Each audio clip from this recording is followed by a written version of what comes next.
Subscribe कीजिए हमारे YouTube channel AR3 coaching classes को और बेल आइकॉन को प्रेस करो ताकि लेटेस्ट वीडियो की नोटिफिकेशन सबसे पहले पा सकें। हेलो स्टूडेंट, तो स्वागत है आज आपका AR3 कोचिंग क्लासेस में। मैं अरविंद कुमार आज आपको पढ़ाने वाला हूं क्षेत्रमिति से, ठीक है, पृष्ठीय क्षेत्रफल और आयतन। तो ये है आपका चैप्टर नंबर 12 प्रश्नावली 12.1, ठीक है। तो इस प्रश्नावली के प्रश्नों को हल करने से पहले मैंने एक वीडियो बना रखा है, उसमें मैंने क्षेत्रमिति के फॉर्मूला विद प्रैक्टिकल आपको बनाना सिखाया है, ठीक है। तो आप पहले उस वीडियो को देखें और एक ही फॉर्मूला से सभी घन, घनाव, शंकु, बेलन, ठीक है, सबके सूत्र बनाएं और बनाना सीखें और कैसे याद रखें, मैंने उसमें फुल डिटेल में आपको समझाया, ठीक है। उसके बाद इस वीडियो को यहाँ पर आके देखें तो पूरा समझ में आएगा, बिल्कुल बेसिक से, ठीक है। और आपको अगर वीडियो अच्छा लगता है तो वीडियो दोस्तों के साथ शेयर अवश्य करें, ठीक है। तो यहाँ पर अब ये इसमें क्वेश्चन नंबर 1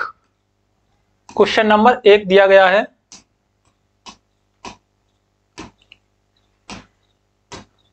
ये इसमें कहा गया जब तक अन्यथा ना कहा जाए तब तक पाई का मान 22/7 ही लगाना है, ठीक है। इसमें यह कहा गया दो घनों जिनमें से प्रत्येक का आयतन 64 सेंटीमीटर क्यूब है, ठीक है। इसका आयतन कितना है 64 सेंटीमीटर क्यूब, इसका भी आयतन कितना है 64 सेंटीमीटर क्यूब, ठीक है। दोनों का आयतन क्या है 64 सेंटीमीटर क्यूब है प्रत्येक का, ठीक है। अब यह कह रहा है कि संलग्न फलकों को मिलाकर एक ठोस बनाया जाता है, इससे प्राप्त घनाभ का पृष्ठीय क्षेत्रफल, अगर इनको यहां पर इस तरह से मिला दिया जाए, तो ये एक घनाभ बनाते हैं। क्या बनाते हैं? ये घनाभ, ठीक है।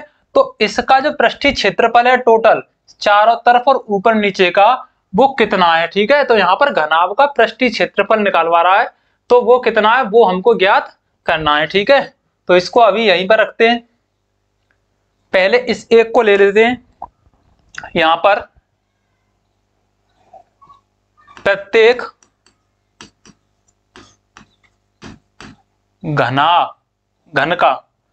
प्रत्येक घन का आयतन कितना दिया गया है, आयतन बराबर 64 सेंटीमीटर क्यूब दिया है। कितना दिया है 64 सेंटीमीटर क्यूब, ठीक है। तो घन का आयतन क्या होता है बताओ?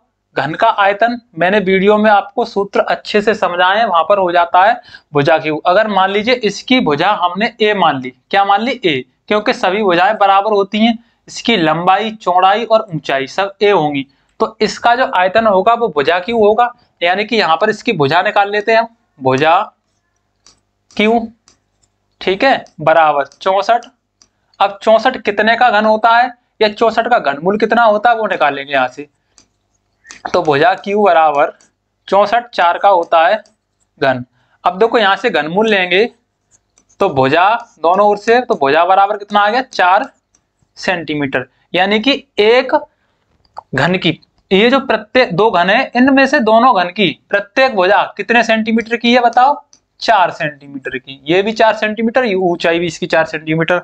अब इन दोनों को क्या किया, जोड़कर यहां पर इसको इसके साथ मिला दिया, जोड़ दिया इस पे, इसकी सतह को। अब ये क्या बन गया बताओ? अब ये बन गया घनाभ। क्या बन गया?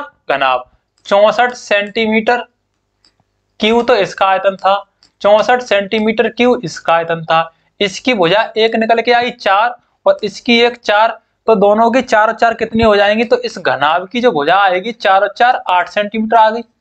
यहां तक ये तो 4 ही रहेगी इसकी, और इसकी ऊंचाई भी 4 रहेगी, ठीक। अब देखें यहां पर क्या निकालना है हमें, इससे प्राप्त घनाभ का पृष्ठीय क्षेत्रफल, ठीक है। तो देखो घनाभ की भुजा कितनी आ गई एक, ठीक है। घनाभ की ये जो लंबाई है वो कितनी हो गई 8, इसकी चौड़ाई 4, ऊंचाई कितनी है 4। तो इस घनाभ का पृष्ठीय क्षेत्रफल निकालेंगे तो देखो यहां पर ये तो घन हो गया, घन की भुजा निकाली थी हमने। अब यहां लिखेंगे नए घनाभ की विमाएं लिख लो या भुजाएं लिख लो, ठीक है। यहां से लंबाई कितनी है, लंबाई L बराबर 8 सेंटीमीटर, चौड़ाई b बराबर 4 सेंटीमीटर और ऊंचाई h बराबर कितनी है, 4 सेंटीमीटर। ठीक है, तो यहां पर घनाभ का पृष्ठीय क्षेत्रफल, तो यहां लिखेंगे नए घनाभ का पृष्ठीय क्षेत्रफल। कितने पृष्ठ है, कितने फलक हैं इसके, तो 6 फलक हैं। ठीक है, तो इसके लिए फॉर्मूला होता है 2 इंटू एल बी, ठीक है, plus B H plus H L. ठीक है, ये फॉर्मूला इसके लिए लगाओगे। ठीक है, 2 गुणा लंबाई इंटू चौड़ाई प्लस चौड़ाई इंटू ऊंचाई प्लस ऊंचाई इंटू लंबाई। तो इससे हल करेंगे, 2 गुणा लंबाई इसका कितना दिया है 8 और चौड़ाई 4 प्लस चौड़ाई 4 है, ऊंचाई भी 4 है, प्लस चौड़ाई ऊंचाई 4 है और लंबाई कितनी है 8। 2 इसका 8 चौका 32 प्लस 4 चौक 16, 8 चौका 32।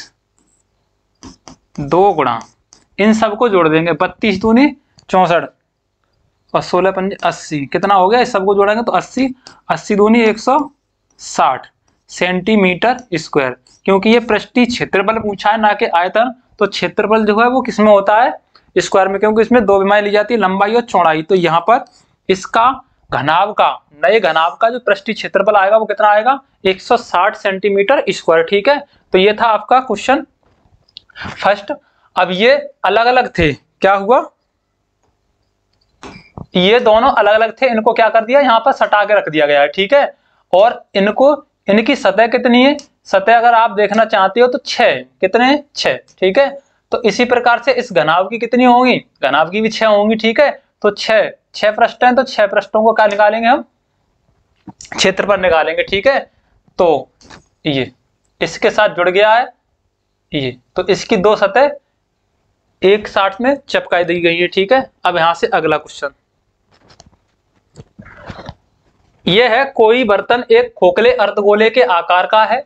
ठीक है, ये कोई बर्तन है खोखला अर्धगोले के आकार का, तो ये यहां पर अर्धगोला आधा गोला है। ठीक है, मान लीजिए ये गोला है मेरे हाथ, अर्धगोला। ठीक है, और ये खोखला है अर्धगोले के आकार का, जिसके ऊपर एक खोखला बेलन अध्यारोपित है। अब इस पर एक खोखला बेलन क्या कर दिया गया है, अध्यारोपित कर दिया गया है। ठीक है, ये भी खोखला है। ठीक है, अब इसके ऊपर इसको अध्यारोपित कर दिया जाए तो इसकी जो शेप बनेगी वो इस तरह से बनेगी, नीचे तो आ गया अर्धगोला और ऊपर क्या आ गया, सिलेंडर यानी कि बेलन, जिसके ऊपर एक खोखला बेलन अध्यारोपित है। अर्धगोले का व्यास कितना दिया गया है, अर्धगोले का व्यास दिया गया है यहाँ पर 14 सेंटीमीटर, और इस बर्तन यानी कि पात्र की कुल लंबाई 13 सेंटीमीटर दी गई है। यानी कि ये यहां से नीचे से लेके इसके ऊपर टॉप तक ये जो ऊंचाई है वो कितनी है, 13 सेंटीमीटर है। तो इस बर्तन की आंतरिक पृष्ठीय क्षेत्रफल ज्ञात कीजिए। इस बर्तन का आंतरिक पृष्ठीय क्षेत्रफल निकालना है। ये हमारा क्या है, गोला है। ठीक है, अर्धगोला, और ये कैसा खोखला, और इसके ऊपर ये खोखला बेलन रखा गया है। ठीक है, इस तरह से, तो इसको उठा के यहां पर रख दें तो देखो इसी तरह की शेप बन गई, क्योंकि इस खोखले बेलन और इस खोखले गोले का जो वो व्यास है वो क्या है, बराबर है। ठीक है, तो इसलिए ये इसके ऊपर रख दिया गया है यहाँ पर। अब इसमें एक आ गया है कोई बर्तन एक खोखले अर्धगोले के आकार का जिसके ऊपर एक खोखला बेलन अध्यारोपित है। अर्धगोले का व्यास 14 सेंटीमीटर दिया गया है। ये यहां से लेके 14 सेंटीमीटर है, ये टोटल कितना है, यहां से लेके यहां तक इसका व्यास दिया है 14 सेंटीमीटर। ठीक है, तो यहां पर इसका केंद्र होगा, तो इसकी ये इसके ऊपर अध्यारोपित है। तो यहां पर बताओ इन दोनों की जो त्रिज्या होगी वो कितनी हो जाएगी, 7 सेंटीमीटर। 7 सेंटीमीटर इसकी त्रिज्या हो जाएगी बेलन की, और 7 सेंटीमीटर त्रिज्या क्या हो जाएगी इसकी, ये वाली 7 आधी लेंगे तो ये 7 इधर की होगी। ठीक है, तो यहां पर समान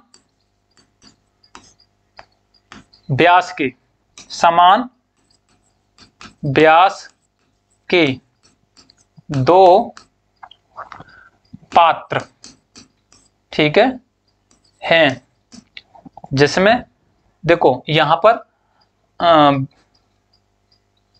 बेलन बेलनाकार समान व्यास के दो पात्र हैं जिनसे, ऐसे लिख देंगे,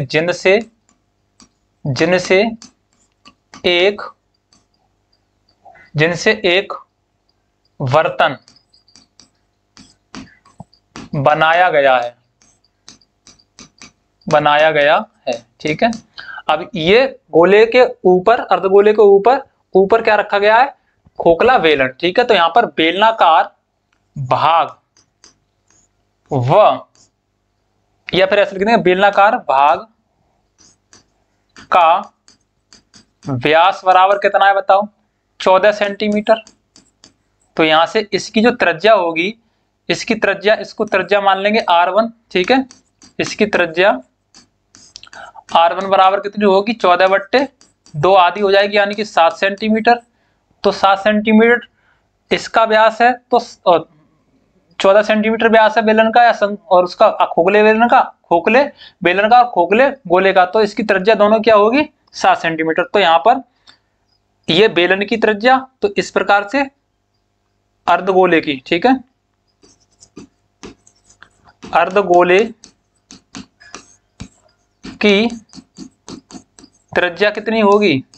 ये भी 7 सेंटीमीटर होगी, क्योंकि एक दूसरे पर अध्यारोपित हैं। तो इसको आप किससे दिखाओगे बताओ? R2 से दिखा देंगे, यानी कि दोनों की त्रिज्या कितनी है? 7 सेंटीमीटर। कुल ऊंचाई कितनी है इसकी? तो यहां से लेकर यहां तक की जो ऊंचाई है वो कितनी है? 13 सेंटीमीटर। ये 13 सेंटीमीटर है टोटल। तो बताओ, यहां से नीचे की, यहाँ की, इसकी जो नीचे त्रिज्या होगी वो भी तो 7 सेंटीमीटर होगी। तो इसमें से 13 में से 7 घटा दे, इधर की ये वाली 7 घटा दे, तो ऊपर की कितनी रह जाएगी? 7। 13 में से 7 घटाओगे, 13 - 7 बराबर 6 सेंटीमीटर। तो ये ऊपर की, ये जो बेलन है इसकी ऊंचाई कितनी हो गई? 7 सेंटीमीटर कम कर दिया, तो 6 सेंटीमीटर इसकी ऊंचाई रहेगी। ठीक है, और यहां पर बेलनाकार भाग की ऊंचाई h बराबर कितनी है बताओ? 6 सेंटीमीटर। 13 - 7 बराबर 6 सेंटीमीटर। ठीक है, अब हमने ये निकाल लिया। अब ये पूछा गया है कि इस बर्तन का आंतरिक पृष्ठीय क्षेत्रफल निकालेंगे। ठीक है, तो यहां पर इस प्रकार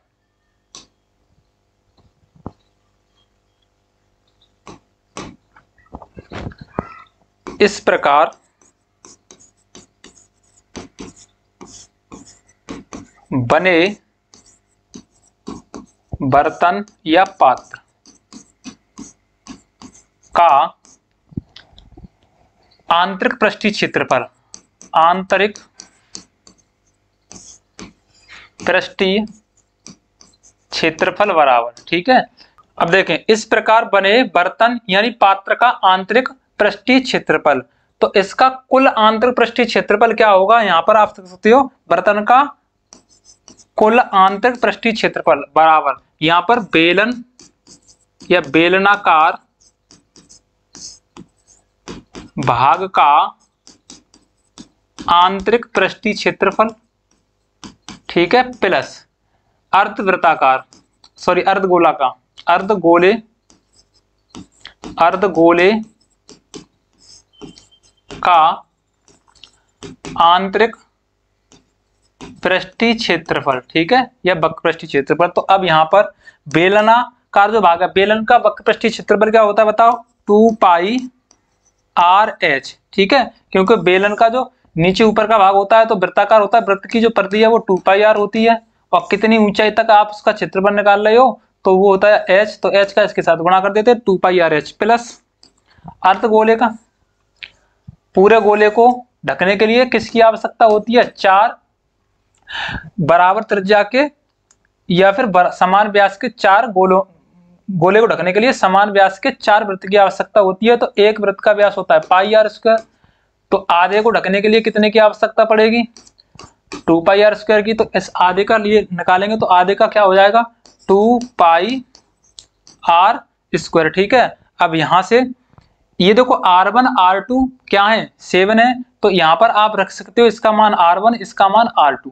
अब आगे इधर से 2π, इसको R1 R2 कितना है? 7 है, सेम है, ठीक है, तो यहां पर आप मान भी रख सकते हो। या आप इसको r बराबर क्या कर सकते हो, r1 r2 सब आपस में क्या है, ये बराबर है, तो यहाँ r भी रख सकते हो, और ये h plus 2 pi R square.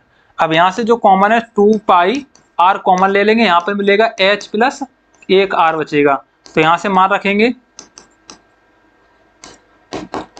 2 into pi का मान 22/7 इंटू आर, आर कितना है 7, और ये h का मान कितना निकाला है 6 सेंटीमीटर प्लस 7, त्रिज्या तो 7 है।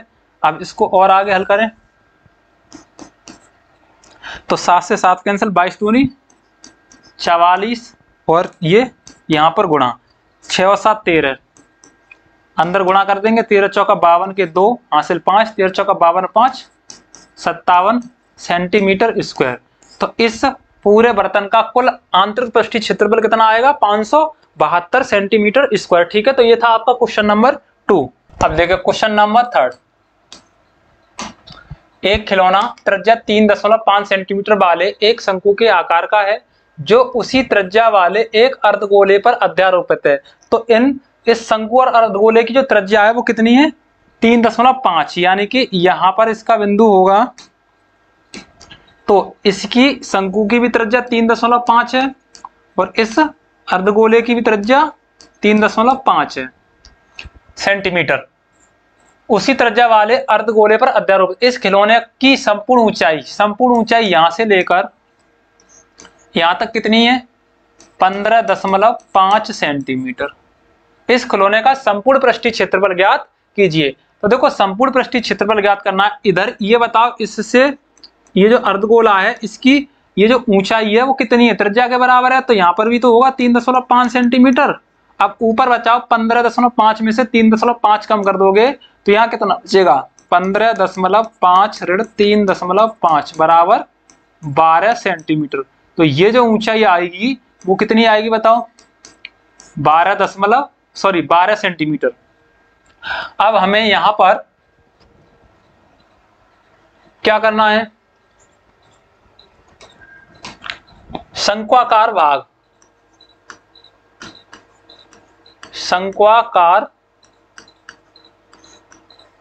भाग के आधार व अर्धगोले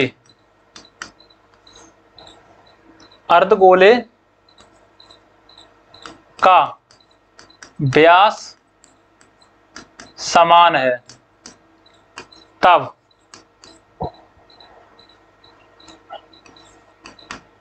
शंक्वाकार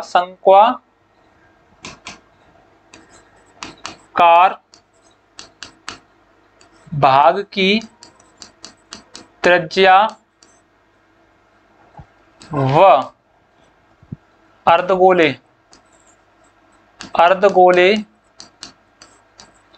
की त्रिज्या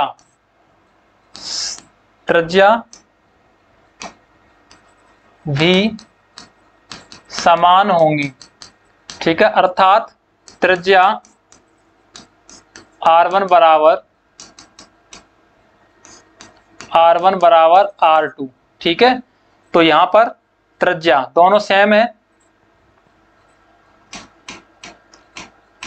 R बराबर R1 बराबर R2। तो यहां से R का मान क्या आएगा बताओ, त्रिज्या कितनी आ जाएगी, 3.5 सेंटीमीटर। दोनों के लिए त्रिज्या समान है तो ये आ गई त्रिज्या दोनों की। ठीक है, आगे शंक्वाकार भाग की ऊंचाई कितनी है, शंक्वाकार भाग की ऊंचाई h बराबर 15.5 माइनस 3.5 बराबर 12 सेंटीमीटर। ठीक है, अब देखो इसका शंकु का जो पृष्ठीय क्षेत्रफल होता है, इसका ये वाला चारों ओर का ये पाई आर एल होता है। ठीक है, तो इसका एल हमें ज्ञात करना है। ये तो है 12, ये 3.5, तो ये एल है, इसको ज्ञात करना है। तो इसको हम दे देंगे ए बी और ये सी। अब यहां पर हम क्या करें, एल ज्ञात कर लें। तो समकोण त्रिभुज ए BC में, ठीक है। पाइथागोरस प्रमेय से क्या करोगे, करड़ का वर्ग इसके सामने की करड़ हो जाएगी, तो यहाँ से L का वर्ग बराबर, अब इनमें से एक को लंब मान लो, एक को आधार, तो एक लंब है 12 का वर्ग प्लस आधार 3.5 का वर्ग। अब L का वर्ग बराबर ये 144 होता है, प्लस इसका वर्ग करोगे तो 5 25 और 3 चौका 12, ये 12.25, इन दोनों को जोड़ लेंगे तो ये 2 5 दशमलव की सीध में धरा जाएगा, 4 और 2 6, 4 और 1 5, 1 के 156.25, ये आ गया L स्क्वायर। और देखो 15,625 125 का वर्ग होता है, ठीक है। तो इसका वर्गमूल निकालेंगे तो यहाँ से L बराबर अंडरवुड में 156.25, इसका वर्गमूल ले लोगे तो आ जाएगा 12.5 सेंटीमीटर। ये क्या आ गया आपका, त्रियक ऊंचाई L आ गई, ठीक है।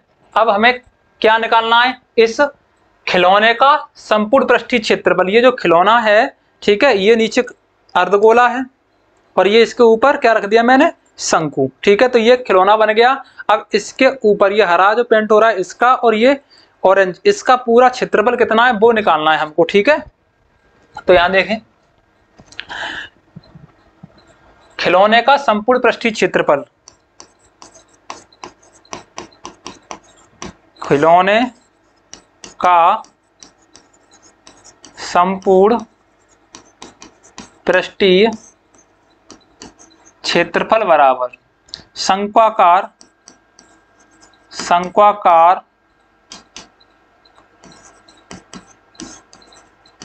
भाग का पृष्ठीय क्षेत्रफल प्लस अर्धगोले का पृष्ठीय क्षेत्रफल या वक्र पृष्ठीय क्षेत्रफल, वक्र पृष्ठीय क्षेत्रफल, ठीक है, यानी इसके चारों तरफ का क्षेत्रफल। अब शंक्वाकार का जो क्षेत्र भाग है, शंकु का जो पृष्ठीय क्षेत्रफल होता है वो क्या होता है, पाई आर एल, ठीक है। क्योंकि R1 R2 सेम है तो दोनों की तरफ हम क्या लगा रहे हैं, R। अर्धगोले के लिए होता है, पूरे गोले का जो होता है वो 4 पाई आर स्क्वायर, आधा करेंगे तो 2 पाई आर स्क्वायर, ठीक है, आधे के लिए तो 2 पाई आर स्क्वायर। अब यहां से हमने पाई आर कॉमन ले लिया, क्या ले लिया, पाई आर, क्योंकि यहाँ आर है तो यहाँ L प्लस यहाँ 2 मिलेगा और ये क्या, एक आर बचेगा। अब पाई का मान 22/7 लगा दो, गुणा आर का मान कितना है बताओ, 3.5, तो 3.5, और यहाँ L का मान, त्रियक ऊंचाई कितनी आई है 12.5, तो ये 12.5 प्लस 2 गुणे आर का मान 3.5।